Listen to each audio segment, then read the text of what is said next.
अस्सलाम वालेकुम। क्या आप जानते हैं कि हमारे दीन में हर कहानी छुपे हुए सबक और खूबसूरत पैगामात से भरी है।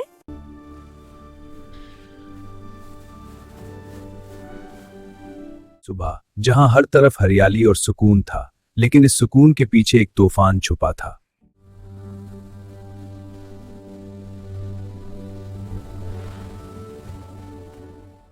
इस बार रमजान कुछ मुख्तलिफ लग रहा है। दिल बेवजह बेचैन है। जमाना था जब ये बस्ती हरियाली और खुशहाली का नमूना हुआ करती थी। मुबारक का चांद नजर आते ही पूरे गांव में खुशी की लहर दौड़ गई।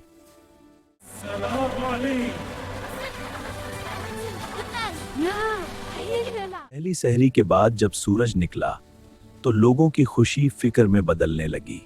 मार्केट चलो। हाँ, बाजार का मजा आएगा। देखो कितनी भीड़ है। चलो जल्दी। सबसे में गैर मामूली रश था। हर कोई अपनी जरूरत की चीजें लेने के लिए बेताब था। अरे ये कीमतें तो बहुत ज्यादा हैं। ये कैसे मुमकिन है? मुझे यकीन नहीं आता। रेट लिस्टें गायब थीं और ताजर अपनी मनमानी कीमतें वसूल कर रहे। ये नई रेट लिस्ट है। इतनी ज्यादा कीमत। ज्यादा बुरा हाल गोश्त के स्टॉल्स का था, जहां कसाबों ने जैसे माफिया का रूप धार लिया था। मगर बाजार पहुंचते ही दुकानदारों के बदले हुए तेवर देखकर सबके होश उड़ गए। अब चुप रहना जुर्म है।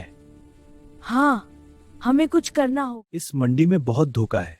हाँ, हमें मोहतात रहना होगा। क्या हम तैयार हैं? उन्होंने एक ऐसा एक्शन प्लान बनाया जिससे इन माफियाज की जड़ें हिलकर रह जाती। असद ने एक आम खरीदार का रूप धारा ताकि कसाबों की असलियत कैमरे में कैद कर सके। देख रहा है, निकल यहाँ से। बस वीडियो बना रहा हूँ। वीडियो मैं तुझे बताता। तरफ उस्मान इन खुफिया रास्तों का सुराग लगा रहा था जहां से माल गायब किया जाता था।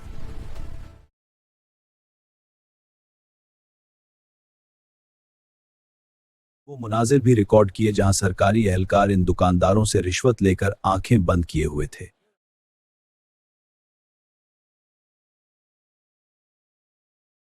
दोनों नौजवानों ने तमाम वीडियोस और सबूतों को यकजा किया ताकि गांव वालों को सच दिखाया जा सके।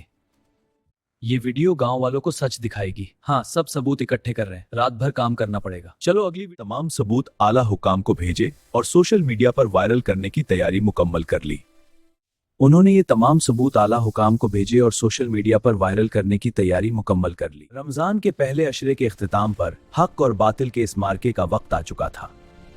के पहले अशरे के इख्तिताम पर असद और उस्मान ने पूरे गांव को एक जगह इकट्ठा किया।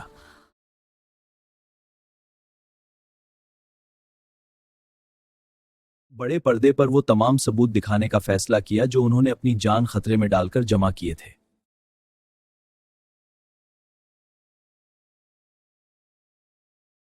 एक्स्ट्रा पैसे दो।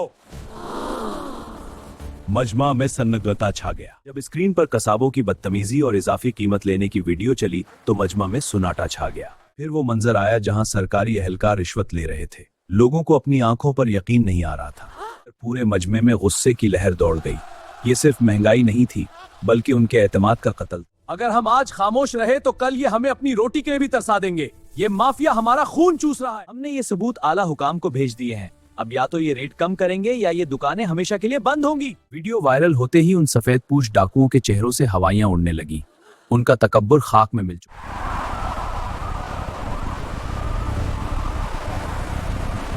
ही करप्ट अफसरान को मुअत्तिल कर दिया गया और अवाम के सामने उनकी हकीकत वाज़ेह हो गई।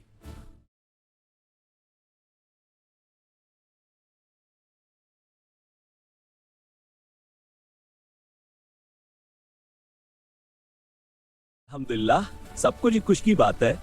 अब किसी को दुगनी कीमत नहीं देनी पड़ेगी। सबके लिए। गांव के बुजुर्गों और बच्चों ने इन दोनों नौजवानों को ढेरों दुआएं दी, जिन्होंने हक के लिए आवाज उठाई थी। गांव वालों ने सिक का सांस लिया और उस साल रमजान की असल खुशी उनके घरों में आई। ये कहानी हमें सिखाती है कि जब हुकूमतें नाकाम हो जाएं, तो इत्तेहाद और सच्चाई की ताकत से बड़े माफिया को घुटने टेकने पर मजबूर किया जा सकता है।